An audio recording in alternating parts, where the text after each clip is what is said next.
and welcome to the Over and Back Classic NBA podcast. I am Jason Mann, and with me as usual is Rich Kraetsch, back for another great performance.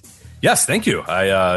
Maybe my best performance yet on this show. It hasn't happened yet, but I have all the confidence in the world going in, and I think it's going to take a total team effort to get it done. But I feel like when it's all said and done, this will be my best performance ever, my crowning achievement, and a legacy building moment too. So I can't wait.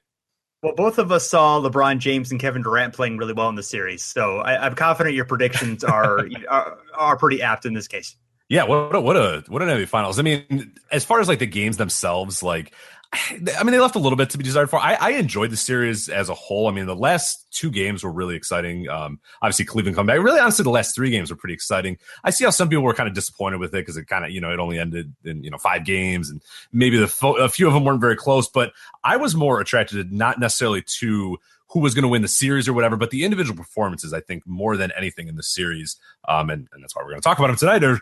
But more than anything, I was just like super impressed with what all these guys were doing, particularly Durant, LeBron, and then even, Steph Curry, who's kind of the left out guy who had like an incredible series on his own right too, but seems sort of normal compared to Durant and James, who just had like these all-time great NBA Finals performances. Yeah, absolutely. And it really was. I mean, Curry really stood out, because they were so great on the court with him and not as, he even had the better plus minus numbers, I think, throughout the playoffs than Durant did. I mean, significantly better. And, his numbers were still, pretty good throughout the finals, almost 27 points per game, 8 rebounds per game. He was getting a lot of boards. He was getting a lot of rebounds. 9.4 assists per game, only 44% from free field goal percentage, which isn't like terrific, but it's still, 38, almost 39% from three, which, by his standards isn't awesome, but is pretty good by anybody else. It's pretty great that like just under 40% 3-point. We're like, like it's all right. Like, and like his worst game, he had, it was game 4 that he had kind of a dud.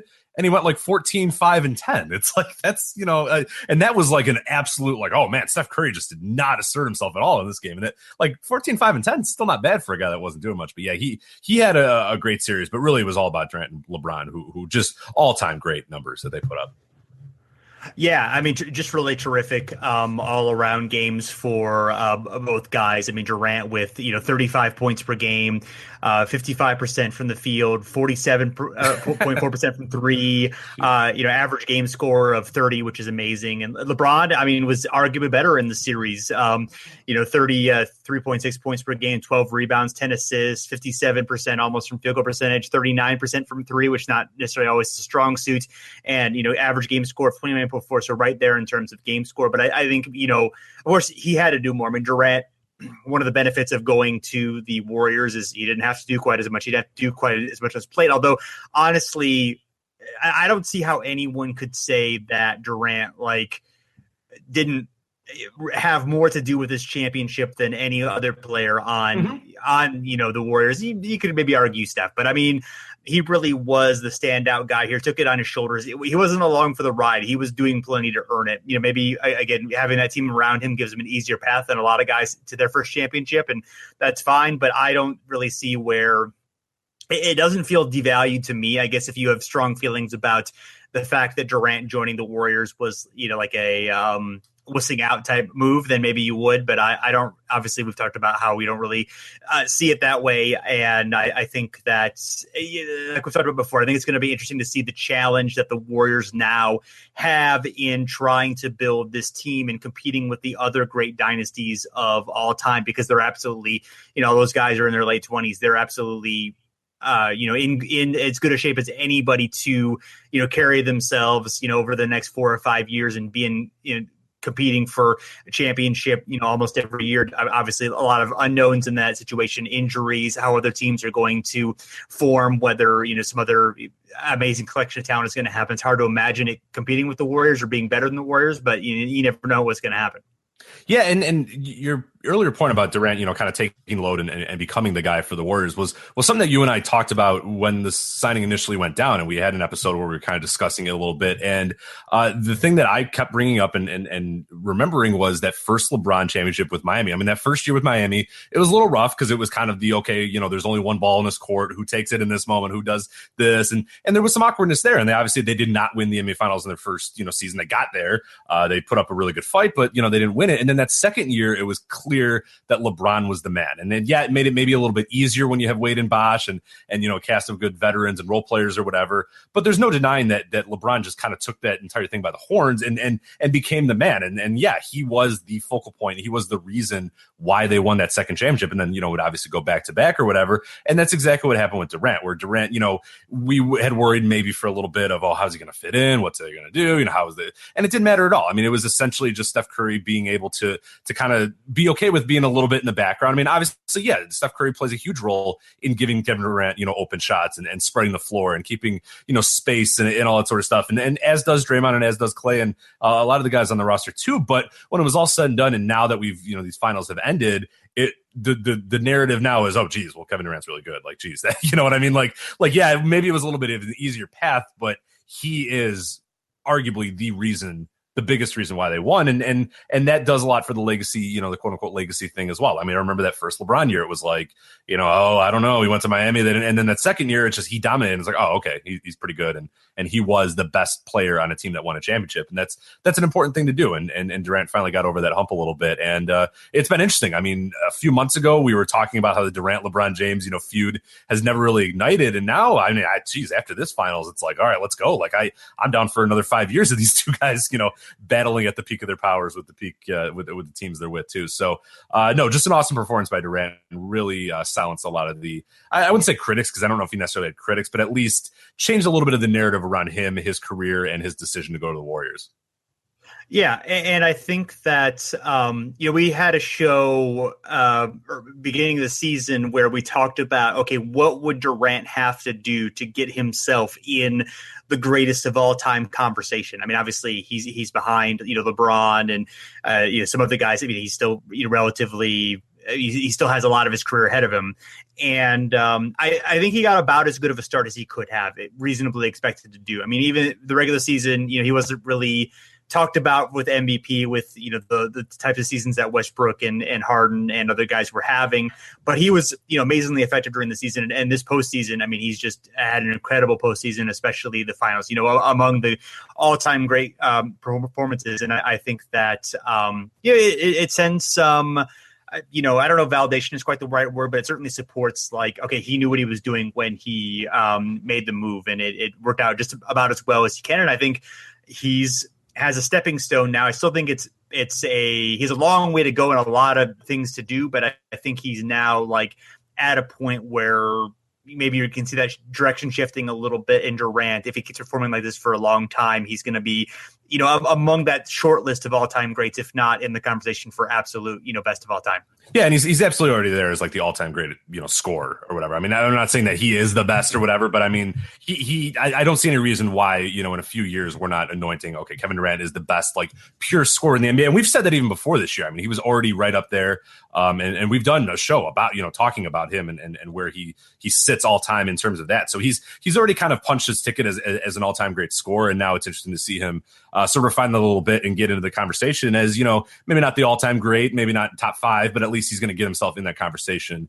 Though we put him in the top 50 2 summers ago, and yes, I don't feel like I mean, obviously he's only going to improve upon that, but I didn't feel like we were out of line doing that either. I mean, he had already kind of shown that he was one of those guys. So now it's just kind of adding on and building that legacy. But these NBA finals are going to go down certainly as the turning point in a lot of ways of his career, and as one of the best all time finals performances. This will, I'm sure, when we're doing this show again in 25 years or whatever, on whatever format audio is on, we'll bring this Kevin Durant 2017 NBA Finals up. So I look forward to talking to you at June 14th, whatever the hell year, many sure. years from now. Well, maybe, like 70 years in the future, as we're looking 70 years in the past to the very first BAA Finals, where the Warriors won their very first championship when they were in Philadelphia. Jumpin' Joe Fulks, who was the leading scorer that season, one of the great early scorers in BAA and in NBA once they merged with the NBL. And the Philadelphia Warriors beat the Chicago Stags, also a 4-1 series in the finals. The parallels. Yes, this is the day. This is before, of course, before the Bulls. The Bulls were an expansion team in the late '60s. This was the first attempt at a Chicago team in the league. And the Stags, they had a Chick, a Chet, a Chuck, a Wilbert, a Doyle, and a Max. Very Chicago team. Absolutely, yeah. It's just like they just found like pipe fitters and got them to play basketball, which is incredible because they got all the way to the finals. I just love that. I miss like that is amazing. In the '40s, like that was your roster was Chit, Chuck, Wilbert, Doyle, and Max. Like, yes, the best. There you go. Yeah. You got a Mickey in there too. Joe Fulks too. Yeah, there's Mickey in there, and then somebody has the name Jumpin' Joe Fulks. Like, you know what I mean? That's sure. Where now we have no nicknames anymore. It's garbage. Yeah. Well, no one jumped except for him. I mean, he was really one of the first guys. That is true, as we found out in Sean Fury's great book.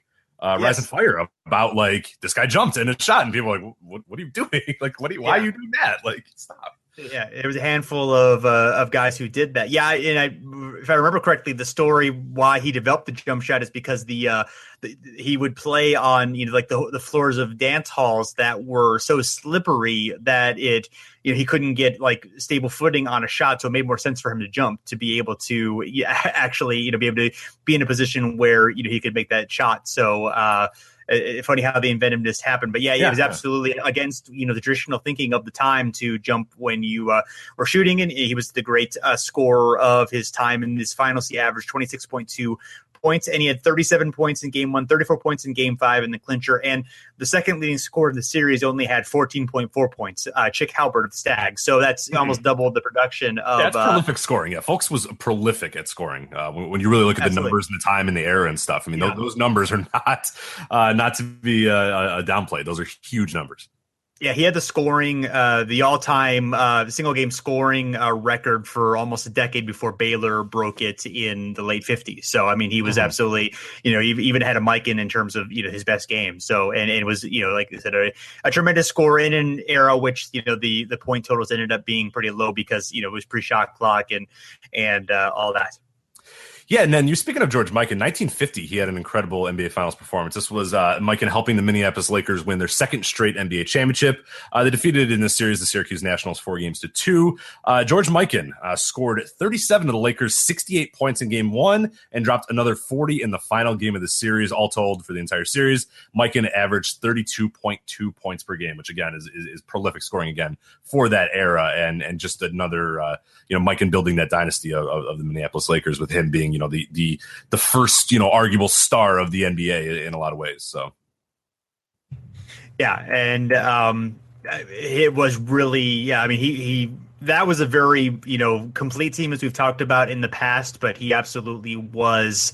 And I think we talked about it a little before, but no one has really combined in NBA history the level of individual and team dominance that Mikan was able to achieve in all facets. I mean, obviously the Celtics and Russell had that great team dominance, but he was never a huge scorer, in his era. And obviously Mikan played in a completely different time, even, what Russell played in just a few years later because of the shot clock and, the athleticism and so forth that, came into the league in the late 50s. But it's still really impressive to see what Mikan did, even if, obviously we have to take some things, you have to consider the era that he played in as well. Sure, absolutely. So next is Elgin Baylor, of course, one of the great scorers of the late 50s and early 60s, really an offensive pioneer in terms of athleticism and what he could do with the ball and being willing to leap and and making that a weapon and all his great moves and stuff. And in the 7-game series against the Celtics, he scored 284 points, which is a record that still stands. He also set a finals record, scored 61 points in Game 5. That still has not been broken. His lowest total was Game 6, where he only scored 34 points. So what a bum! Yes. Jeez, can't get 40. Come on, man. Yes, and then Baylor in Game 7 scored 41, but unfortunately the Lakers lost to the Celtics. Frank Selvey unfortunately could not make an open shot, and then the Lakers lost in overtime. One of those many heartbreaking losses that we've talked about. But yeah, during the series, averaged 40.6 points per game. 17.9 rebounds per game, 3.7 assists per game for a good measure. So not too bad. Elgin Baylor, pretty good. Yeah, Elgin Baylor, good. And Lakers would eventually poor Lakers. I'm starting to gain an extra as we're going more and more in the show. Like, I obviously don't like the Lakers, but just seeing what they went through in the 60s, it's just heartbreaking. Like every year, it's just like, come on, like just can't make the finals. And I cannot imagine in today's hot take era what would happen if those Lakers teams always went to the finals and always lost them. Can you even fathom what the narratives around Jerry West would be, or the narratives around Elgin Baylor? It'd be horrible, but instead they just made him a logo because they thought, he was still very good, so they recognized him. But we'll talk about Mr. Jerry West here in a little bit, so I won't spoil it too much here. But our next performance here, Wilt Chamberlain, 1967. Wilt was arguably more impressive in the series prior. He and the 76ers rather defeated their old foe, the Boston Celtics, in 5 games, and this broke the Celtics streak of 8 consecutive NBA titles. In doing so, and defeating the Celtics, and then in the NBA Finals in 6 games, Chamberlain pulled down 171 rebounds. That was an average of 28.5 per game. Wilt only scored 17.7 points per game, but he shot 56 from the field.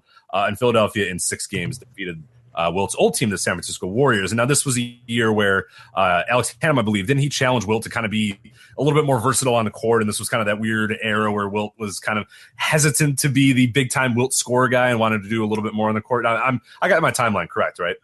Yeah, basically, yes. I mean, this was definitely the time in which really in the second phase of his career, Wilt was much more of a playmaker than a dominant scorer. He certainly had incredibly great scoring nights, but it was less routine, and it was more, he was kind of working within the system of the offense, particularly in the case of the 76ers. They had some other great players, Hal Greer, Billy Cunningham, guys who could, make shots on their own, Chet Walker. And then obviously moving on to the Lakers, they had West and Baylor, who were impressive scorers. So Chamberlain, you took a little bit of a step back in terms of the scoring load during that time, but he absolutely, he could do it all, and was eager to. I believe it was 68 where he actually he did lead the league in assists per game. I believe it was second in the league. He was very high in that level of doing that, and we tried to actually demonstrate that he could do that. And the Sixers came close to repeating that year. They were really impressive that year. Was Billy Cunningham's injury that actually kind of kept them from having a chance to repeat. And obviously the Celtics guile and pluck and all that good stuff too. And for the record, if people don't know this 66, 67, 76ers team that we're talking about here, this is the one that went 68 and 13 as well, and had just a massive collection of different win streaks throughout the year, and just was an awesome all around team, and really arguably one of the better teams in the NBA history, and for a while were probably the best team in NBA history for quite a while, until a few other teams kind of popped up here and there, but one of the early great teams of NBA lore. So. Yeah, and Curtis Harris and I did an episode looking at that team, and also talking about the big project that he's doing, Spirit of the Champion, which you can Google and find fairly easy. It's through the 76ers team he's actually working for, and they have a website for it, which is definitely worth checking out if you want to know more about that team. And they're really important in NBA history, so you probably should if you get a chance. But you absolutely should. Yeah. Another important team in NBA history, the 69 Los Angeles Lakers with Jerry West, of course, as we mentioned. Baylor, Chamberlain had joined that team that season, and this is famously this was Bill Russell's final series, going out as a champion against the Lakers. Breaking Jerry West and everyone's heart for the final time. West had an incredible series. Averaged 37.9 points per game, 4.7 rebounds per game, 7.4 assists per game. The first 2 games, he scored 53 and 41, and was the only player ever to win a Finals MVP despite losing in the series. In fact, this was the first year that the Finals MVP was actually awarded. So he managed to do it first, and it has not been done since. I think really the only time it's ever particularly come close was a couple years ago with LeBron in the 2015 finals, when he was so shorthanded and doing so much in that series. And we might talk about that a little bit in a little bit, but and he should have won it. I mean, I liked Andre Iguodala, but no, that was LeBron's MVP. But I get the optics of not wanting to have the trophy. You're giving them the NBA trophy, and then you're like, all right, LeBron, get up here. Here's your trophy.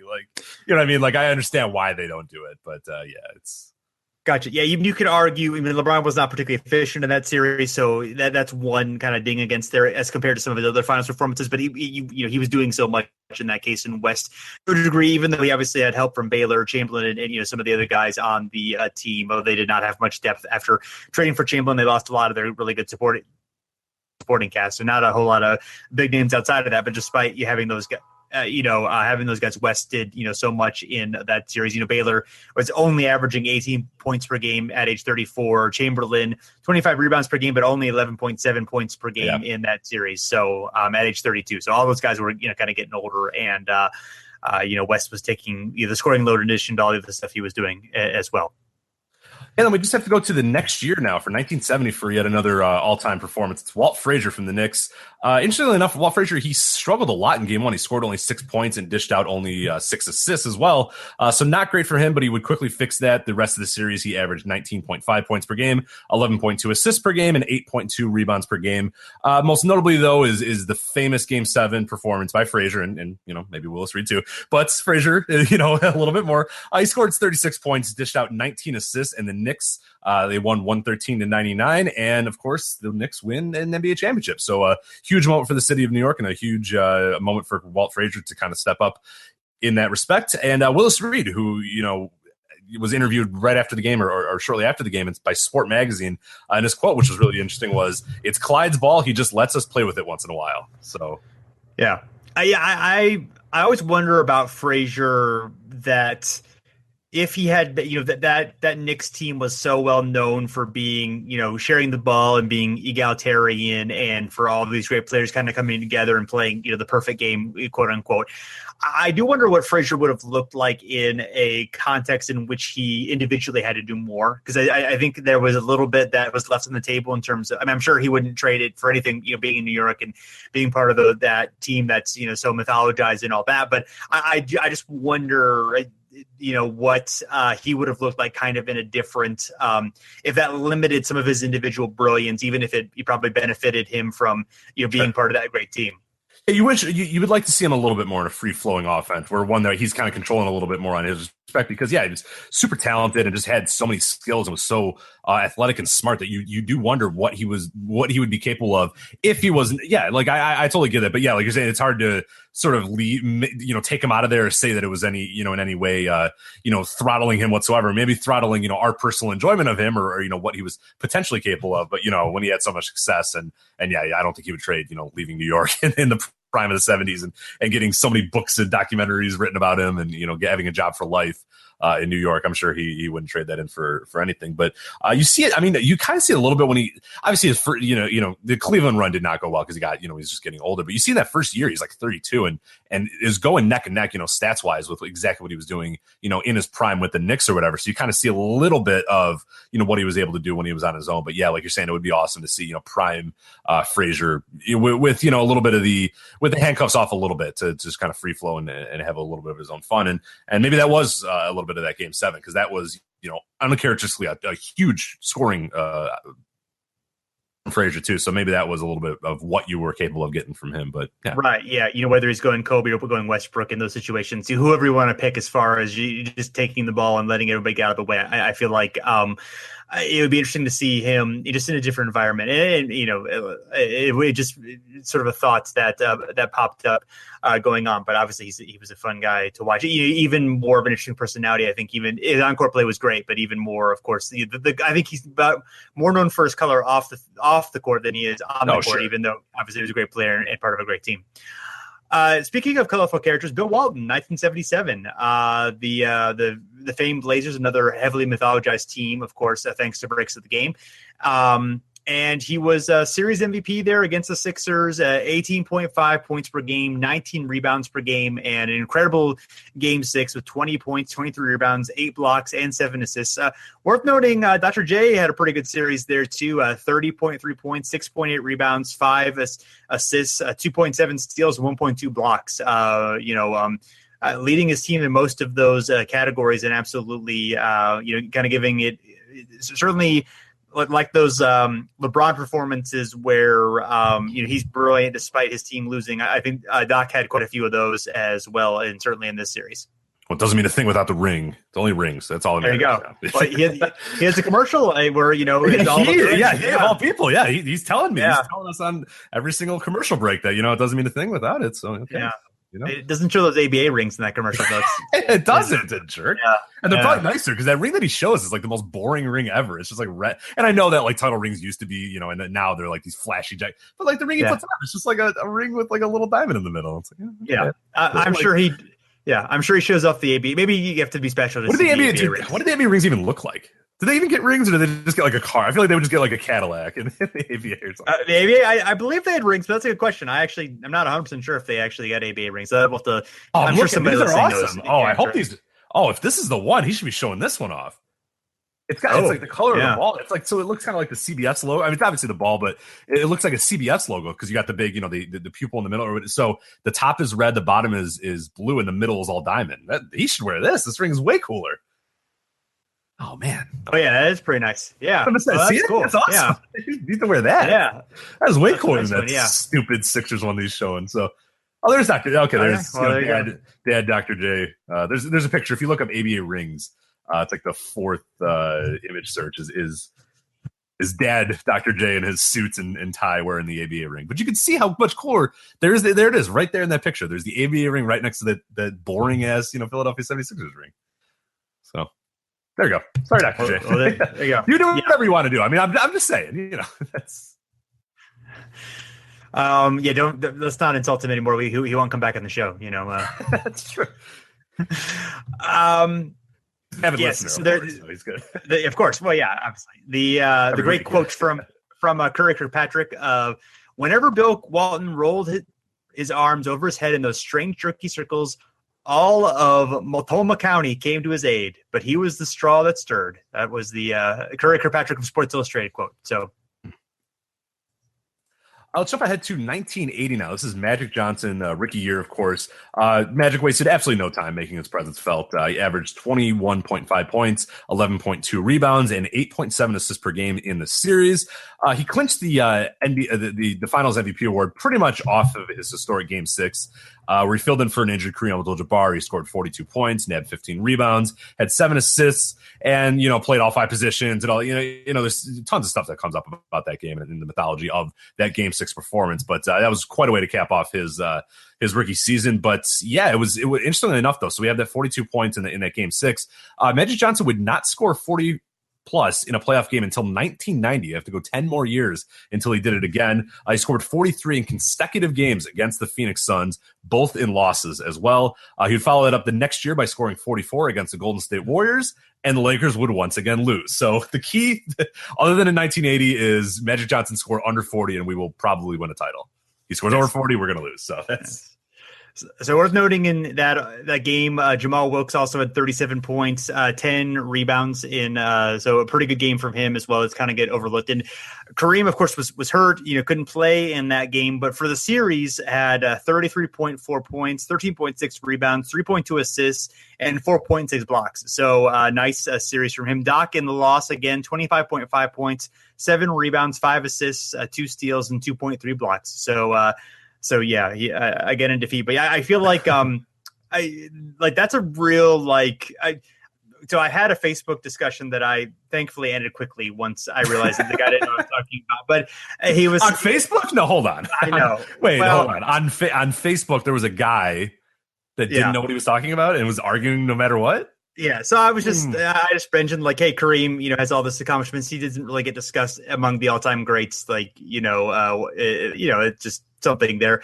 And then he's like, well, he was second best player to Magic. Of course he's not going to get it. I'm like, well, there was the 70s first, and second of all, he and Magic were about as good as each other until 84. So, and he's like, well, Magic did in Game 6 while Kareem sat on the bench. I'm like, well, yeah, he sat on the bench. Yeah. I'm sure. I'm like, Kareem was like, I don't want to play tonight, guys. You got it. Yeah. Hey, Irvin, you got this, right? Get out there, bud. Right. So I'm like, okay. Consummate lazy player, Kareem Abdul-Jabbar, always wanting to not play in games. If there's one thing that defines Kareem Abdul-Jabbar's legacy, it's not playing in games. I mean, that's absolutely over his 20 years in the league was why bother? Yeah, he didn't play 60,000 minutes or anything. Anyway, so that was Yeah, I have a podcast, so I get to complain about Facebook conversations to it, and somebody gets to listen. So that's that's pretty cool. It's something new that we learned on this show, that sometimes Facebook arguments don't go very well. And I know. Well, I think I disengaged before it became an argument, but I was like, okay, I don't need to waste my time with this. No, you have, I'm sure, better things going on in your life than that. I'm sure it was a nice day, go out and take a walk or something. Yeah, I always tell people, in fact, I did take a walk that day. So good. Yeah, see, that's perfect. Yeah, even if it's raining, you're probably better off taking a walk than arguing with people on Facebook, particularly on NBA history related Facebook groups. So sure, yeah. Sometimes I just want people to be like. Sometimes I just want to tell people like, I have a podcast. Trust me. I know what I'm talking about. I know what I'm talking about. I host an award-winning podcast. I once interviewed Dr. J. All right, that's true. That's a good point. Yeah. So the next guy, always got a name drop. We've done it twice already. We have done it. That's pretty good. Yes. So listen to that episode if you haven't yet. Bob Ryan too came on this. Yeah, that's good. Yeah. It's on my resume. So George Karl. Yeah. Did you actually put that on your resume? I did, yeah. God, you should. Yeah. You should. Yeah. Michael Jordan, 1993. We have not interviewed him yet. I don't believe so. Not yet, no. I know you'll ask about the gambling first, obviously. We'll absolutely ask about the gambling, the time he punched Stacey King in practice, the time he punched Steve Kerr, in practice, the time he, I'll talk. Yeah, we'll get the Jordan interview you never thought you would hear, and I don't know if it's going to last very long, and I don't think it'll air, but yeah, probably not. Yeah. Anyway, he this was the third year of the first three-peat, playing against the Suns. And Charles Barkley won the MVP that year because he was great, and also people were sick of voting for Michael Jordan, apparently. So Jordan decided to destroy everyone in the finals. He had a finals record 41 points per game, 8.5 rebounds, 6.3 assists, 1.7 steals. Scored more than 30 for every single game in the series, including 4 more in 4 consecutive games. Of course, there was a triple overtime game in there, but he was amazing throughout the entire series. So, obviously, you could pick a lot of great Jordan performances, but in terms of a complete series, it's hard to get better than this. Really, in NBA history, it's hard to get better than this. Yeah, 41 points. That's pretty prolific. I mean, that is really important too. And he scored more than 30 points in every single game of the series and 40 or more in 4 consecutive games. I mean, right there, that's those numbers just pop right off. The chart. I mean, this is absolutely, I think, the most complete of Jordan's finals performances, no doubt. You can tell, obviously, he wanted to sort of show Barkley in the league that the MVP probably resided with him. But hey, we've had a show about that where we kind of talked about it. But I mean, you could pick a lot of Jordan years, but I thought this one, more than any of them, jumped off the page in terms of individual performance on Jordan's level, where he really stood head and shoulders above everybody in the league, and one of the great all-time finals performances. Definitely, yeah. And next, of course, Hakeem Olajuwon. I think the best known in these playoffs for taking it to David Robinson in their series ring against the Spurs. He averaged 35.3 points per game and 12.5 rebounds a game, but also did great against against Shaq and the Magic. Averaged 32.8 points per game, 11.5 rebounds per game. It was a 4-game sweep, despite looking like it was going to be a really competitive series. The Houston obviously took it pretty easily, won its second consecutive championship, and he beat a lot of great centers during that playoff run, but absolutely, really gave it. It made Shaq play pretty well in that series as well, but he obviously, they just dominated as a team in that series, despite being, the underdogs throughout that entire playoff run, being the 6th seed. We talked about them in a prior episode with Adi Joseph, and some great stuff there. Absolutely. Yeah, that was, of course, Houston's, second consecutive finals win, and just a really all-time. I mean, when you look, especially when you look at Hakeem's age at this point as well, I mean, this is a guy who should have been slowing down, but was really just kind of entering a sort of second prime or a new prime here. I mean, this is a guy who there were criticisms about him as well. I mean, in the early 90s of like, hey, when are you going to do something here? When are you going to, start getting some wins here? We're going to talk about another team here in a sec, which seems kind of silly in retrospect that people were kind of questioning them too. But yeah, the Hakeem and Houston, I mean, it was a tenuous situation for a while there. And then he kind of put it together, this, second run in him. And particularly this 1995 season, he really put everything together. And in that, Western Conference Finals and then in the NBA Finals, just really had historic performances, not only for him, but almost all-time historic performances. on his level. And speaking of, we'll go to 1999 here with Tim Duncan. And this was the sophomore year for Tim Duncan, and he really took a step into superstardom this year. He joined the All-NBA team, the All-Defensive. He was on the first team for both of those. The Spurs, they struggled at the beginning of the season, which is funny because Greg Popovich got a lot of crap because, the year prior, he fired Bob Hill and sort of took over coaching duties. Well, this was his first season, and, they started 6-5, and there was this question of, I don't know about this Popovich guy, like in 1999, which is again, in retrospect, pretty funny.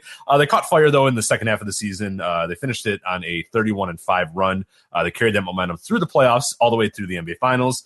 And in the NBA Finals, Duncan once again really showed himself as the man. Obviously, you still have David Robinson there and a veteran cast, but this was Tim Duncan really emerging as like, okay, this is the man. This is the guy here. He won Series MVP, and he helped San Antonio to win their first NBA title. He averaged 27.2 points per game and 14 rebounds per game. Interesting enough, though, some narratives around San Antonio at that time. This is from Sports Illustrated. This was in the report of the game. They said San Antonio, the monkey has finally been shed from their back, and they are no longer known as the San Antonio Softies. So funny how that has a ring to it. San Antonio Softies. I like it. Yeah. So it took rebranding. Yeah. Pretty funny how, well, we've talked about that before too, where like the Spurs were really fucking, really good for like a decade. I mean, pretty much since David Robinson showed up, they were good. And when Tim Duncan comes, it's kind of another, shot at, jolt to the team or whatever. And then now they've had this run of, 25 years of being great, but it's kind of funny that like because they didn't win a title, they were the softies and the monkey was on their back and all that sort of stuff. And it's like they won like 50 games, were in a mix in the Western Conference Finals like every single year, almost throughout the entire 90s. And then, of course, the rest of the 2000s and then really the early parts of the 2010s as well. So. Yeah, well, but could they do it when it mattered? That's the question. Oh, of course, rings. Yeah, right, rings. Yeah, absolutely. Something that occurred to me today, there was only 6 years between Duncan's rookie season and LeBron's rookie season. Yeah, which seems nuts because it really does seem like Tim Duncan is like 15 years older than LeBron or should be. Yeah, that is wild. Yeah, I mean, Duncan, he's 22 when he was a senior. Obviously, he was like the last really big, 4-year college player, and then obviously LeBron was 18. So there's a difference in age, but a bigger difference in age than just 6 years. But that's just really like they feel like. I mean, obviously they played a long time and they had the rivalry and all that. They played 3 finals, but it is really. It's just kind of weird to think about that they're relatively close in, career age, just despite having, feeling like they're part of different eras in a way. Yeah, and really the part that is amazing is just that LeBron has been in the league since 2003, 2004. I mean, it's just that's almost the nuts part in a lot of ways, is because it just, when you look at it and it's 2017 and he's still in the prime, and we talk about how great his performance was, it just seems like he's not of that era, but he's really, I mean, he is the mid 2000s, when it's really like, I think of the late 2000s and really kind of the early 2010s as like the LeBron era. But I mean, this guy pretty much arrived on the scene. I mean, he's in the NBA Finals in 2007, like 10 years ago he was in the NBA Finals. So it's kind of crazy in that respect. So yeah, there are often times where I just kind of lose track of, oh geez, like he's been in the league this long, and like his crossover with a lot of guys is pretty telling, and a lot of the guys that he comes in with or came in with are slowing down or really getting to the end of their career, and he's really got, in my mind, a few more real solid all-time great seasons still in his belt or in his back pocket. So it'll be interesting to see how that progresses. So we go on not too far. The next year, Shaquille O'Neal in the year 2000. Another guy had been criticized for not necessarily delivering when it matters. Obviously, even though he played reasonably well, the Magic were swept in the '95 finals. But in his first chance at the title with the Lakers after they got Phil Jackson, a few years after he had joined, he scored 43, 40, 33, 36, 35, and 41 in that series to average 38 points per game, 16.7 rebounds per game on 61% shooting. Basically destroyed Rick Smits, Dale Davis, and Sam Perkins on the Pacers to just completely trash the Pacers. So the Pacers randomly won Game 5 by 33 points. So just a sort of a weird anomaly that obviously was, I think, taken care of in Game 6 when the Lakers won only by 5. Actually, most of these games were fairly close. That's kind of funny, and that's why I brought that up, is because like I always think of the series as like the Pacers were just lucky to be there, and the Lakers just kind of stomped on them, but really they didn't. And like you look, a lot of the games were close, and like there's that 33 point game. Like I haven't done, like I haven't run the numbers of like the point differential, but I would almost be surprised if it's like not that large in the favor of Los Angeles at all. I mean, it's pretty telling because I always think of that series as just, the Lakers just blowing through Indiana. And when you look at the talent of the two rosters, it kind of makes sense that would happen, but it really wasn't the case. Yeah, that is really weird. Yeah, the points are extremely close in the series. I mean, it's really like only a few points to kind of separate them, even though because of that. Yeah, I mean, it's kind of an anomaly. Obviously, a 33-point win. Yeah, but, of course, yeah, but yeah, that is really random. That's interesting. I only remember that series vaguely. It's been a long time since I kind of revisited it. So, but yeah, my memory of that is like my memory of that whole Lakers run is that all those guys in those finals, just Shaq had no one to kind of compete against in those. He just dominated all those centers, and they were mostly guys who some of them were good, but they just guys who were not equipped to deal with Shaq at all. I mean, and when he was absolutely at his best and most focused and in best shape and all that really came out during the finals during this time. I mean, he absolutely was the kind of dominant guy, and obviously he was very dominant throughout his entire career. Even when he wasn't necessarily at his peak, he still did so much because of his skill and size and power and all that good stuff. But yeah, this is about as good as he ever got. Yeah, that's kind of the vivid memory I have of that entire is just like Shaq like getting the ball in the post, making one move, and then just like throwing his nuts in like Matt Geiger's face, or Aaron Williams or Todd McCulloch, or just this roving cast of just guys that are just like, oh god, I gotta guard Shaq tonight, like he's just gonna kill me. And just like, yeah, if Shaq got in the post and he got any amount of position, it was over. He was just turning around and dunking it in your face every single time. And the rebounds too. I mean, he was just grabbing every single rebound as well, and that's something that people maybe criticize Shaq for not being as prolific of a rebounder as he might maybe should, but not in this era. He was absolutely just amazing at pulling out rebounds. I mean, he was getting 20 pretty regularly, and in this finals, as you mentioned, averaged 16.7 rebounds. Also shot 61% too. So it was just like always at the rim, always just dunking in people's faces. Just incredible stuff from Shaq in this era, particularly the 2000 year, which really stands out. Yeah. Move ahead to another Shaq season, actually. Just one more thing. One more Todd McCulloch related note. I didn't realize that he actually played for the Sixers in 01 and the Nets in 02. I thought he was there. Series. Yeah, okay. I didn't know that he actually. I was wondering that. So that kind of sucks. He's like, oh, not again. Like, yeah. No, I'm just getting over the defeat. See, I thought he was on, but I thought he came to the Nets after that series. So I'm glad to know that he also got his nuts put in his face. He got Shaq's nuts put in his face another season after. Too, yeah. He only played one more season after that, so I guess he figured it. That was enough. And now he plays like semi-pro pinball. Oh, nice! Do you know that? Have you ever seen that? I had not seen that. So it's kind of depressing because like he can't like move because his feet and legs hurt so much or whatever. So like that kind of sucks. But yeah, he does like pinball world championships and stuff. So it's pretty cool. Pretty cool there. So yeah, I'm team I'm team Todd McCulloch on that because I always thought he was kind of a loser, and then I found out that he was in a pinball. I'm like, oh, never mind, he's awesome. Absolutely, that is the most awesome thing ever. Obviously, yeah, it's a cool thing. So if anybody can appreciate the coolness of playing semi-pro or professional pinball, it is you and I. So that's absolutely pretty good there. Anyway, yeah. I'll move on to another Shaq team here, 2006, but we're not going to talk about Shaq. We're going to talk about his teammate, Dwyane Wade. So Wade in the season put the Heat on his back, got them to their first NBA championship. Games 3, 4, and 5 are really the impressive ones here. Wade scored 42, 36, and 43 points. This helped the Heat come back from an 0-2 deficit against the Dallas Mavericks. And then Wade scored 36 in the sixth and final game. Wade would become the 5th youngest player in NBA history to capture the NBA Finals MVP. He would also he had the 3rd highest points per game of a player in his first NBA Finals with 34.7. Unfortunately, I was unable to find who the other two were because every link that I clicked was broken, but kind of sucks there. But averages for that series, 34.7 points per game, 7.8 rebounds per game. But more importantly, though, he averaged 16.2 free throws per game. And hit 77% of those, but the 16.2 free throws per game still make me mad as grew up a big Mavs fan, and that series still angers me greatly. So I don't want to talk about it anymore. Yes, I'm almost certain that I know that one of those is Rick Barry, who had the highest until Jordan broke it. He had the highest most points in an NBA Finals. My guess would either be Baylor or Wilt for the other one, although that seems those both seem I don't know that for sure. Yeah. So, because it's hard to get in the NBA Finals, or your first NBA Finals and you're already kind of in your prime for some guys. I'd imagine those two are probably.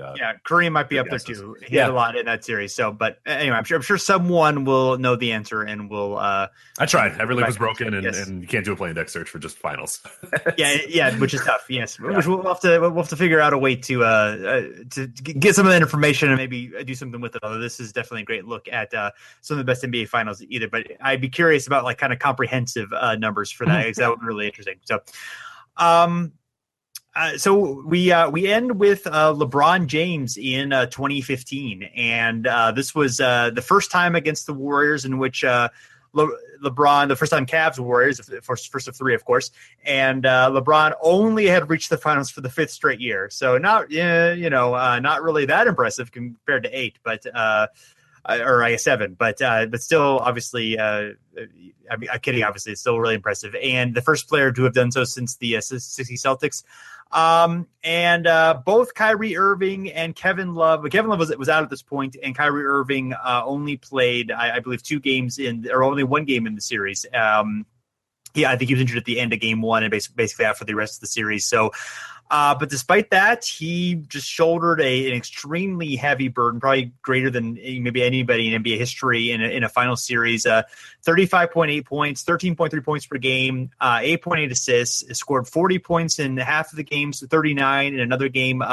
His worst game was 20 points, 12 rebounds, and 8 assists. Obviously, a very complete game.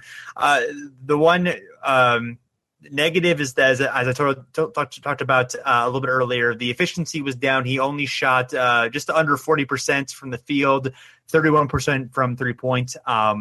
But the Cavs, they were able to take it to 6 games by really controlling the pace of the game, and obviously LeBron had a lot to do that because he basically had the ball in his hands almost the entire time.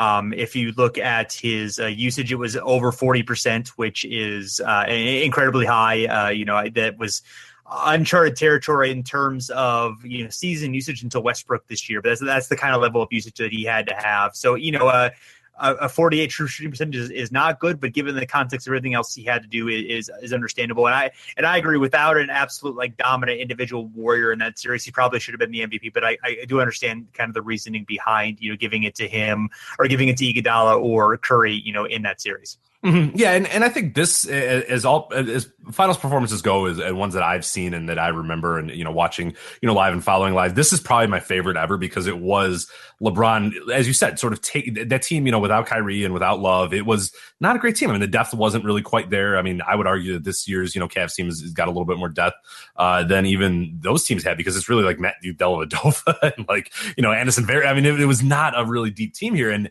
to have LeBron do what he was able to do, and it's not necessarily the numbers really pop out, and the numbers maybe efficiently don't look all that great, but the counting stats look great. But more than that, it was just that seeing what he was able to do and seeing how he was able to make it a series against the Warriors when that team was just so much more talented than what LeBron's team had. This was one of the greater individual performances I had ever seen in an NBA Finals of him just literally willing that entire team to get to as many games as they even got to when they really had no business being in that series whatsoever. So that's always one that I definitely remember, even if efficiently it wasn't that great, or on paper it doesn't always look the best. It was just one that I remember watching, and the eye test was just like, oh my God, this dude has to do everything, and he's doing everything, and his team is giving the Warriors a run for their money, which is just incredible. Yeah, I couldn't agree more. I mean, absolutely. Yeah, it's one where the numbers, I mean, they are impressive, but compared to some of his other finals and playoff runs, he's had better statistically, and maybe he's performed better. You could definitely argue even this year the way he performed maybe was better, but just in terms of the burden that he took and just how much he was controlling what his team was doing and how much he kind of individually did throughout. I think it's hard to beat what he did that year. So thanks everyone for checking us out. As always, you can find us at the Step Back at fansided.com. You can also subscribe, rate us on iTunes, Stitcher, wherever you listen to your podcast. We are probably there. So we would appreciate a rating and review because it helps make us feel good of ourselves, and that's important in these days. And also you can follow us on Twitter and Facebook at Over and Back NBA. So thanks for listening, and we're back again soon.